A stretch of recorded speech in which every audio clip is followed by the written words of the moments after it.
మీరు బంగారం తాకట్టు పెట్టి ఆ బంగారం డబ్బులు కట్టలేక ఇబ్బంది పడుతున్నారా? ఆచారి గోల్డ్ వాళ్ళు మీ బంగారం కొని మీ లోన్ తీర్చి మిగిలిన డబ్బులు మీకు ఇచ్చేస్తారు. ఇంకెందుకు ఆలస్యం? ఆచారి గోల్డ్ ఈ నెంబర్స్కి కాల్ చేయండి. P4 తెరపైకి తీసుకొచ్చి శాలరీలు, డొనేషన్స్, వాలంటీర్గా డెవలప్మెంట్స్ చేయాలి అని చెప్పి తీసుకొచ్చారు. ఇప్పుడు ఆ P4 కోసమే ఎంప్లాయీస్ అందరు మళ్ళీ రోడ్డు మీదకి వచ్చారు సార్. అది ఎట్లా చూడాలి? ఎంప్లాయీస్ ఇప్పుడు రోడ్డు మీదకి ఎందుకు వచ్చారంటే గతంలో శాలరీస్ రావట్లేదు, జగన్ ఉన్నప్పుడు లేట్ అవుతున్నాయి అది ఇది అన్నారు సార్. ఇప్పుడు ఆల్రెడీ 2 నెలలు అయిందంటే శాలరీస్ రావట్లేదు. 3 కారణాలతో ఎంప్లాయీస్ బయటకు వచ్చారు. ఒకటి, ఫస్ట్ తారీఖు జీతాలు రావట్లేదు. రెండోది డిఎల్ రావట్లేదని, డిఎల్ 4 ఎన్నో బకాయిలు ఉన్నాయి. రెండోది 2 నెలల జీతాలు పెండింగ్ ఉన్నాయని గౌరవ కలెక్టరేట్లని పీడిఎఫ్ సంఘాలన్నీ బహిష్కరిస్తుంది. ఎందుకంటే వాళ్ళకి రీసెంట్గా ట్రాన్స్ఫర్లు ఇచ్చారు, కానీ తర్వాత పోస్టింగ్లు వేతలతో వాళ్ళకి ఎక్కడ జీతాలు ఇవ్వాలి ఏం ఇవ్వాలో తెలియక నిస్సహాయ స్థితిలో పెట్టారు. ఈ 3 కునుకునక్కలు అనుకుంటే తాటిపండి వేసినట్టు వాళ్ళని ఎత్తికేమో ఎవరో స్కూల్లో ఒక్కొక్క ఎంప్లాయీ ఒక్కొక్కరిని అడాప్ట్ చేసుకుని P4 కాన్సెప్ట్ అని వాళ్ళని ఎత్తికి రుద్దుతున్నారు. P4 ఫస్ట్ ఏంటి చెప్పారు?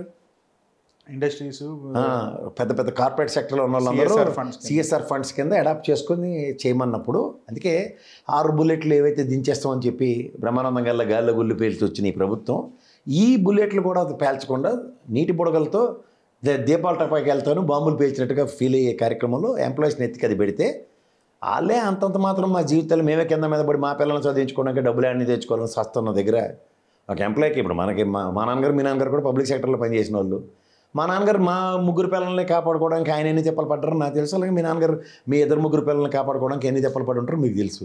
ఇంకొకరిని తీసుకొచ్చి పెడితే మన ఇంట్లో కూడా చిన్నప్పుడు పెదనాన్న పిల్లలు చిన్నాన్న పిల్లలు వచ్చి మన ఇంట్లో చదివిన ఉదంతాలు ఉండేవి. అప్పుడు మనకు ఎలాగుండేది సార్?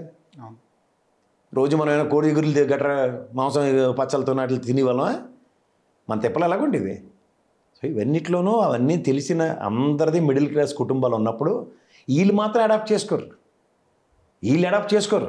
రెండో పిల్లల గురించి ఆలోచించరు, కానీ ప్రపంచం అంతా మాత్రం ఆలోచించి తెరపడిపోవాలి. సో ఇలాంటి కాన్సెప్ట్లు ఎప్పుడైతే ఉంటాయో ఇవే సార్ ప్రజా సమస్యల పట్ల అంకిత భావంతో పనిచేసే రాజకీయ నాయకులు వెసెస్ ప్రజల సమస్యలను గాలికి వదిలేసి ప్రజలకి సమస్యల మీద సమస్యలు అనే సుడిగుండంలో చుట్టుకునేలా చేస్తే అప్పుడే ప్రజా విప్లవాలు వస్తాయి. ఈ ఎంప్లాయీస్ మామూలు కాదు, వీళ్ళు మడతకాజా స్పెషలిస్టులు. వీళ్ళు పెట్టే మడతకాజాలకి వీళ్ళు ఆల్రెడీ సంవత్సరంలోనే ఇన్ని తీవ్రవేత్తలు అనుభవించినప్పుడు ఇప్పుడున్న ఎరోనియస్ సర్కమ్స్టాన్సెస్లో ఈ 4-5 డిఏలు ఏవైతే బకాయిలు ఉన్నాయో అన్నీ కలిపి ఒకసారి క్లియర్ చేసే అంత నేపథ్యం వీళ్ళ దగ్గర లేదు. వీళ్ళు మళ్ళీ చెప్తున్నాను, మాంత్రికుడు ప్రాణం చిలకలో ఉన్నట్టు వీళ్ళ మొత్తం ఫైనాన్స్ ఇన్ని 1,86,500 కోట్లు అప్పు చేసినా వీళ్ళ తాళాలన్నీ బీజేపీ వాళ్ళ దగ్గర ఉన్నాయి. వీళ్ళ చేతులు ఏటీ లేదు, ఓన్లీ పపెట్ షో చేస్తున్నారు.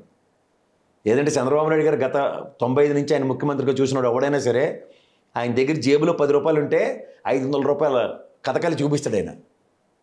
బాహుబలి సినిమా అందరూ చూసింది, ఆయన దగ్గర జేబులో 10 రూపాయలు ఉంటాయి. అలాంటి 1,86,500 కోట్లు చేతిలో ఉండి యాజ్ పర్ అప్పు చేసి డబ్బులు ఉన్నాయి అనుకున్న దగ్గర ఓ పక్క జీతాలు ఇవ్వాలనే స్థితి, ఎక్కడికక్కడ ఫైనాన్షియల్ ఇర్రెగ్యులారిటీస్తో అన్బ్యాలెన్స్డ్గా ఉన్న స్టేట్ కనబడుతుంది విత్ హ్యూజ్ రెవెన్యూ డెఫిసిట్. 53,800 కోట్లు డెఫిసిట్ కనబడుతుంది. ఒక పక్కన ఈ ఎవరైతే ఇప్పుడు గవర్నమెంట్లు ఉన్నారో వాళ్ళే అప్పట్లో శ్రీలంక అయిపోతుంది, శాలరీస్ రావట్లేదు అని చెప్పి ఆరోపించారు కదా సార్. ఇప్పుడు అదే పరిస్థితి మరి తిరిగి వీళ్ళకి కూడా వచ్చినప్పుడు ఎట్లా ఉండొచ్చు?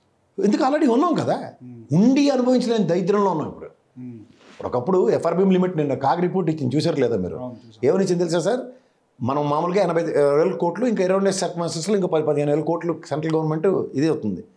ఇంకా సెకండ్ క్వార్టర్ సగం కూడా కాలేదు sir. We already converted that 80,000 crores 47% use చేసేసాం.